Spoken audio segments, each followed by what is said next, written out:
আল্লাহ পাক আমাদের উপরে এমন কিছু চাপিয়ে দেন না যেটা আমাদের ক্ষমতার থেকে অধিক। হ্যাঁ, ঠিক শুনেছেন, আমাদের আল্লাহ আমাদের উপরে এমন কিছু চাপিয়ে দেন না যেটা আমাদের ক্ষমতার থেকে অধিক। আমাদেরকে রাব্বুল আলামিন তাঁর রহমত থেকে নিরাশ হতে বারণ করেছেন। আমরা জীবনে যত পাপ করি না কেন, যদি একটাবার আমরা আমাদের আল্লাহকে মন থেকে ডাকি, যদি ডাকতে ডাকতে আমাদের চোখ থেকে পানি চলে আসে এবং আমরা যদি সেজদায় গিয়ে বলি, আল্লাহ আমাকে মাফ করে দাও, আমাদের মনের মধ্যে যদি সত্যি সততা থাকে, আমরা যদি মন থেকে সত্যি আল্লাহ পাককে কথাটি বলে থাকি, তাহলে আল্লাহ পাক শুধুমাত্র আমাদেরকে ক্ষমা করে দেন না, বরং আমাদের গুনাহগুলোকে নেকিতে রূপান্তরিত করে দেয়। খারাপ কাজ করার পর যেন আমাদের মনে অনুশোচনা কাজ করে। সুপ্রিয় দর্শক, আসসালামু আলাইকুম। আপনারা সবাই কেমন আছেন? নিশ্চয়ই ভালো আছেন। আমরাও পরিবারের সবাই বেশ ভালো আছি, আলহামদুলিল্লাহ। তাই প্রতিদিনের মতো চলে আসলাম আপনাদের মাঝে আর একটা নতুন ভিডিও নিয়ে। কেমন আছেন আমার সমস্ত আপুরা? নিশ্চয়ই ভালো আছেন, যে যেখানে আছেন সুস্থ আছেন, নিরাপদে আছেন। আজকে সকাল থেকে সন্ধ্যা পর্যন্ত কী কী কাজ করলাম তা আপনাদের মাঝে তুলে ধরলাম। ভিডিওটি স্কিপ না করে সবাই দেখতে থাকুন। আজকে সকালে নাস্তার জন্য আমি ভুনা খিচুড়ি পাক করে নিতেছি। তাই ভুনা খিচুড়ি আজকে আমি পোলাওর চাউল দিয়ে পাক করি নাই, বাসমতি খোলা চাউল দিয়ে পাক করতেছি সকালে নাস্তার জন্য। আর ভুনা খিচুড়ি আমার ছেলেমেয়ের খুবই পছন্দ, সাথে যদি ডিম ভাজি হয়, ভর্তা হয়, তাহলে তো কোনো কথাই নেই। তাই ছেলেমেয়ের পছন্দে আজকে সকালে আমি ভুনা খিচুড়ি পাক করে নিয়েছি। আর গরমের মধ্যে এমনিতে ভুনা খিচুড়ি খেতে একটা ভালো লাগে না, কি করব, ছেলে মেয়ে পছন্দ করে, তাই তাদের পছন্দে আমি ভুনা খিচুড়ি রান্না করে নিচ্ছি। আর গরমের মধ্যে মশলা জাতীয় জিনিস কম খাওয়া খুবই ভালো, আর ছেলে মেয়ে তো সেটা বুঝে না। যাই হোক, কী করার আছে, ছেলে মেয়েদের পছন্দকে প্রাধান্য দিতে হবে, তা না হলে তারা খেতে চাইবে না।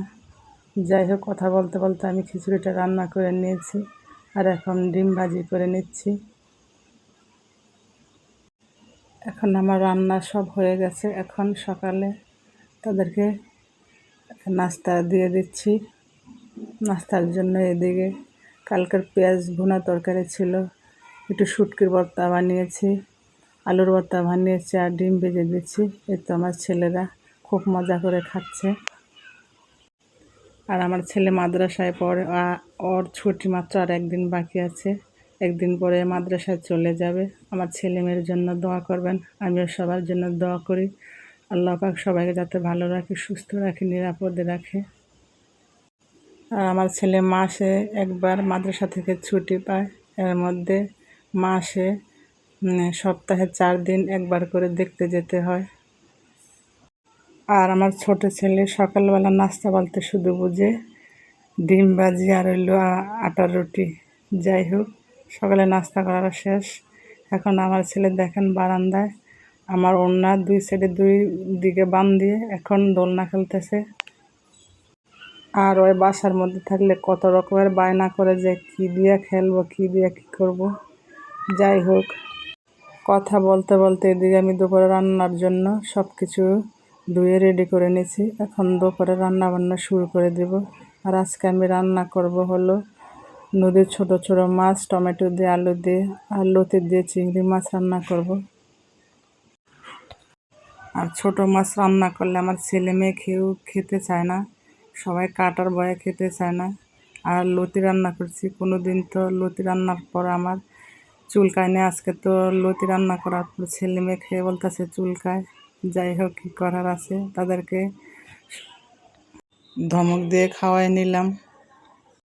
আর কথা বলতে বলতে এদিকে আমার মশলা কষানো হয়ে গেছে, এখন আলুগুলোকে দিয়ে কতক্ষণ নেড়ে ছেড়ে ঢাকনা দিয়ে এখন রেখে কষিয়ে নেব। আর আমার কথার মধ্যে কোনো ভুল ত্রুটি হলে ক্ষমা করে দেবেন, কারণ আমি ইউটিউব যাত্রায় প্রথম। আর আমি এদিকে লতি রান্না করার জন্য চিংড়ি মাছগুলোকে ভেজে নিচ্ছি। আর কথা বলতে বলতে আমার আপুদের কাছে একটা রিকোয়েস্ট করে নিচ্ছি, যারা আমার ভিডিওটি দেখছেন প্লিজ আমার ভিডিওতে একটা লাইক দিয়ে ভিডিওটি কন্টিনিউ করুন, কারণ আপনাদের একটা লাইক আমাকে অনেক দূর এগিয়ে নিয়ে যেতে পারে এবং কাজ করার উৎসাহ যোগাবে। আর আমি ভয়েস দিতে গেলে আমার আশেপাশের প্রতিবেশীদের আওয়াজ অনেক আসে, অনেক চেষ্টা করে যাতে আওয়াজ না আসে, কী করব তারপরেও আওয়াজ চলে আসে। সবাই ক্ষমা সুন্দর দৃষ্টিতে দেখবেন, ক্ষমা করে দিবেন। যাই হোক, কথা বলতে বলতে এখন আমি টমেটোটি দিয়ে আবারও আলুর মধ্যে ভালো করে নেড়ে চেড়ে এখন কষিয়ে নেব। আর এদিকে আমি লতি রান্না করার জন্য মশলাগুলোকে কষিয়ে নিচ্ছি। আর লতি বরাবর আমার খুবই পছন্দ, কিন্তু ছেলে মেয়ে লতিও খেতে চায় না, কোনো সবজি খেতে চায় না। এরা শুধু ডিম ভাজি, ডিম বোনা, গোস্ত আর মাছ ভাজি খেতে চায়। তার মধ্যে ফাঁকে ফাঁকে আমি নিজের ইচ্ছা মতো সবজি রান্না করে ওদের বকা দিয়ে খাইয়ে নিই। আর প্রতিদিন তো গোশ মাংস খাওয়া যায় না, প্রতিদিনের মধ্যে মাছ রান্না করতে হয়, সবজি রান্না করতে হয়, সব কিছু মিলাই খাইতে হয়। যাই হোক, কথা বলতে বলতে এদিকে আমার তরকারিটা কষানো হয়ে গেছে, এখন ঝোল দিয়ে মাছগুলো দিয়ে দেব। আর আমার 5 থেকে 10 মিনিটের ভিডিওর ভয়েসটা দিতে গেলে প্রায় অনেক সময় লাগে, কারণ আমার চতুর্পাশ থেকে আওয়াজ আসে। যখন আওয়াজ আসে তখন বন্ধ রাখি, যখন আবার একটু চুপ থাকে তখন আবার ভয়েস দিতে থাকি, এরকম করতেই থাকি। মাঝে মধ্যে সন্ধ্যার পরে দিই, তারপরও আওয়াজ আসে। মাঝে মধ্যে দুপুরে 3টার পরে ভয়েস দিই, তারপরও আওয়াজ আসে, কী করব। যাই হোক, কথা বলতে বলতে এদিকে আমি তরকারির মধ্যে মাছগুলো দিয়ে দিচ্ছি।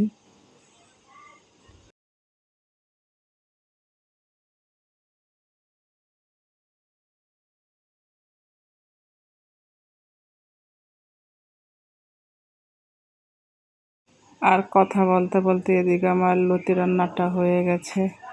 কেমন লাগছে জানি না, যদি ভালো লাগে থাকে লাইক করবেন, কমেন্ট করবেন, শেয়ার করবেন এবং আমার পাশে থাকবেন। আর আমি আজকে যে ছোট মাছ রান্না করলাম, লতি রান্না করলাম, ছেলে মেয়ে কারোরই পছন্দ হয় না, কী করব। মাঝে মাঝে ছেলে মেয়ের পছন্দের বাইরেও রান্না করতে হবে, কারণ তারা যেটা পছন্দ করে সবসময় এটা রান্না করা সম্ভব না। আর সব কিছু খাইয়ে তাদেরকে অভ্যাস করতে হবে।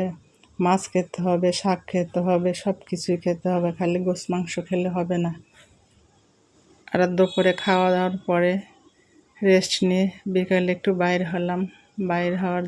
বাইর হওয়ার পরে ছেলে বলতেছে বাটার বন খাবে, তাই দোকানে গেলাম। দোকানে গিয়ে ছেলেকে বাটার বন নিয়ে দিলাম। বাটার বন নেওয়ার পরে এখন বলতেছে বার্গার খাবে।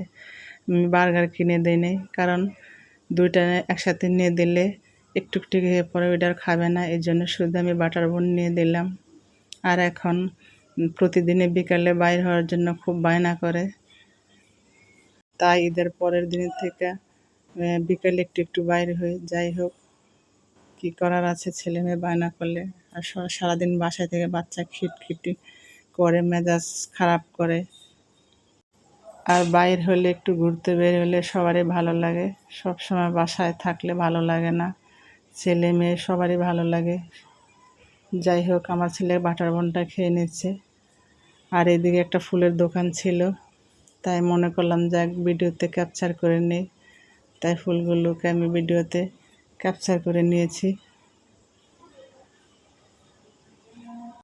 আর ফুলগুলো দেখতে বেশ ভালোই লাগছে। এদিকে লাল গোলাপ, হলুদ গোলাপ, আরও বিভিন্ন জাতের ফুল ছিল।